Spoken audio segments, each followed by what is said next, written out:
Ko te iwi Māori ka tino raruraru I te pire I Waitakau rā. Koe rā te whakatau a te toi hau tuarua I ngā take Māori o te kauai kaimahi. Kai te tū ngā pihi o ngā uniana. This is not going to do any good, particularly for Māori and Pacific Islanders, particularly for young people and particularly for those that are going to be new to the workforce. He mano tāngata I poro tehi ngā marama kua hori ki te karo I te pire nei. Engari aha koa te kaha o te mau tohenga, kai te mau tonu te kāwana ki tā rātau whakatau.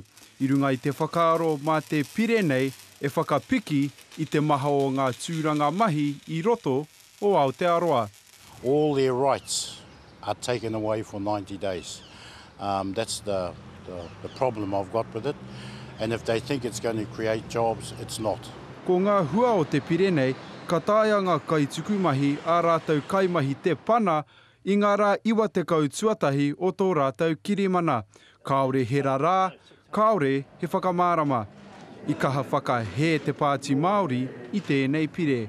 They're the only ones in government with brains. I know that also they voted against the Holidays Act, so that's great. I think they've taken some notice of what the unions have been saying. He whakatū patotanga tā te kauai kaimahi. It will be detrimental to their government. We'll make sure it is. We'll make sure that it's detrimental to them. Because we don't need a government in power that does not look at human rights one and workers' rights too. He peka anō o te pire nei, ka tāia e ngā kai tukumahi te tono tipi ki te māwiwi mai o rātau kaimahi, mina e whakatau ana rātau, kaore te kaimahi e mate ana. He tā Gardner, te karere.